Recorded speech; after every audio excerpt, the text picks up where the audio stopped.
What you're seeing here is the entrance to a secret, at that time in 1944, base for the Vengeance 3 guns, or as they became known as the London guns.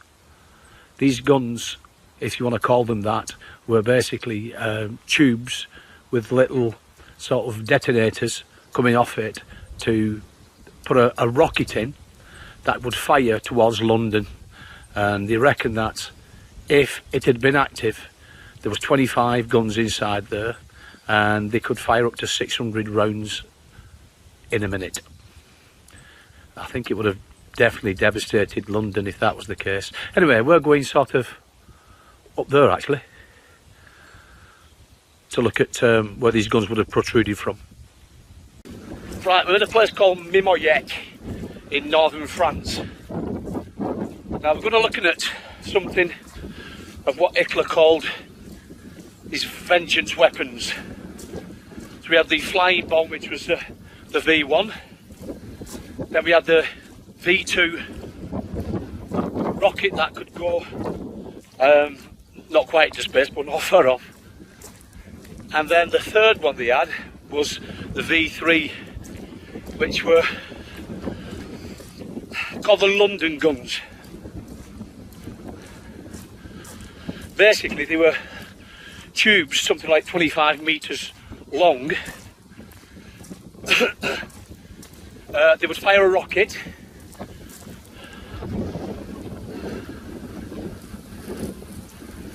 Right, found it.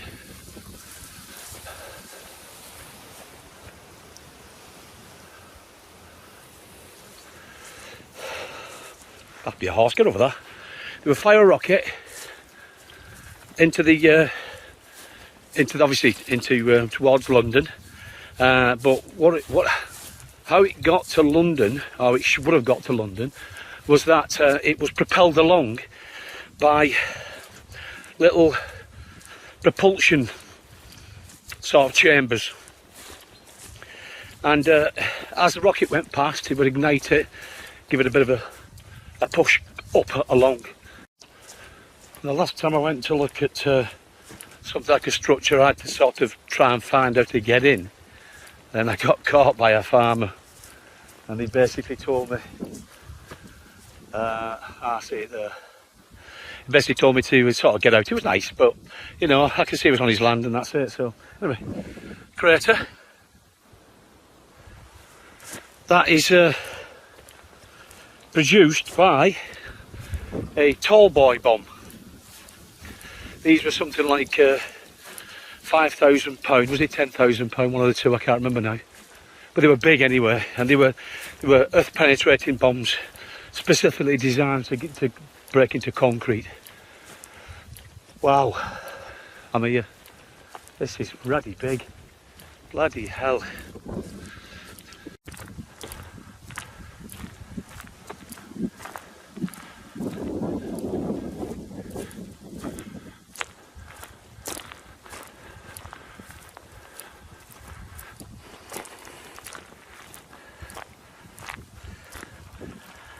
That's a fair way down there.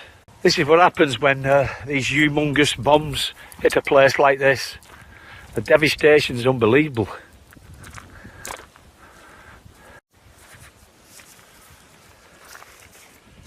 Stood on the edge of what's left of the old V3 rocket launching site in a place called Mimoyecques in northern France. This was one of the vengeance weapons that Hitler thought he could win the war with. These were called the V3 cannons.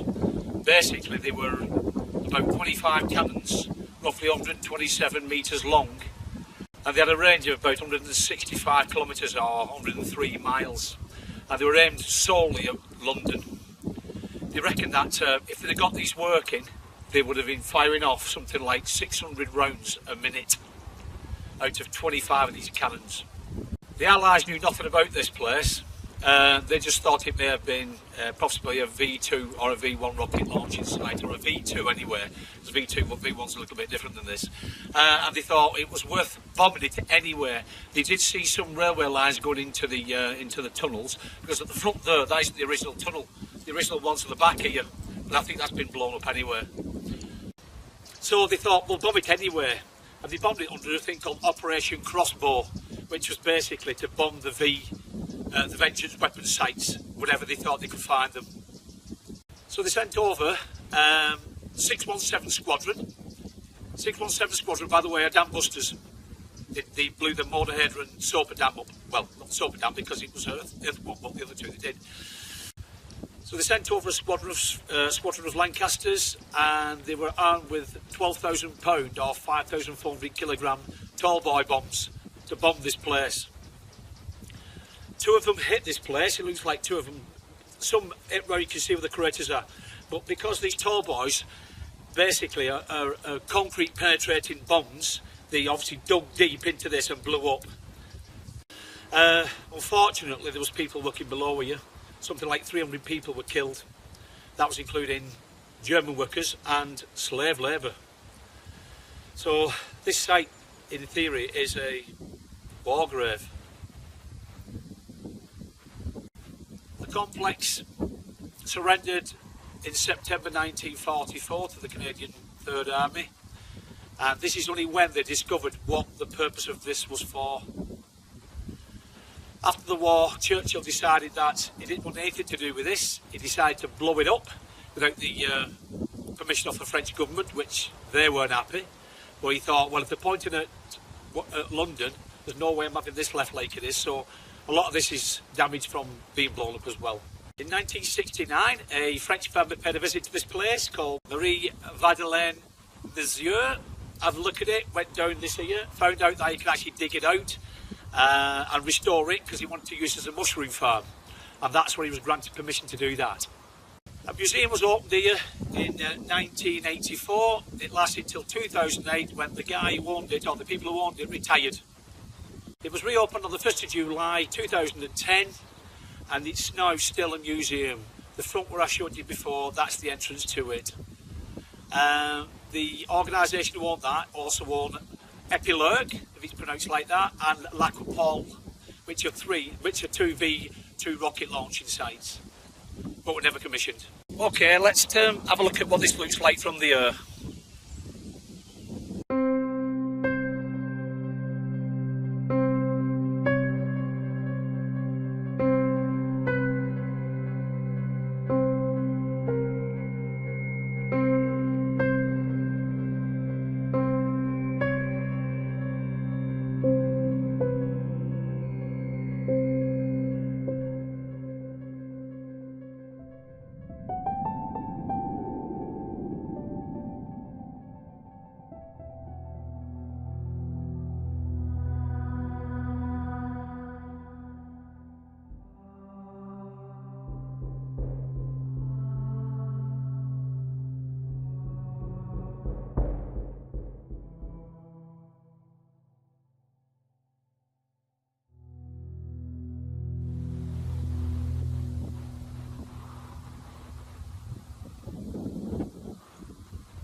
You probably can't see the true scale of this, but if this is one of the earthquake bombs that hit it, then the tall boy, sorry, that hit it, then it's absolutely huge.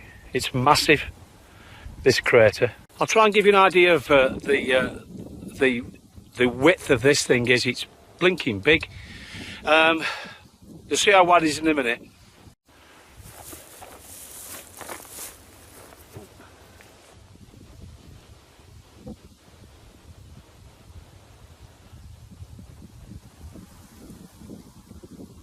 It's 40 metres across, I reckon. Probably 20 metres deep.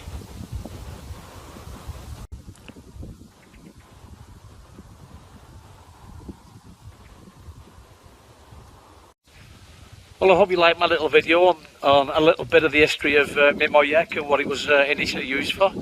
And thanks for watching, and hopefully I'll see you on the next one. See you again.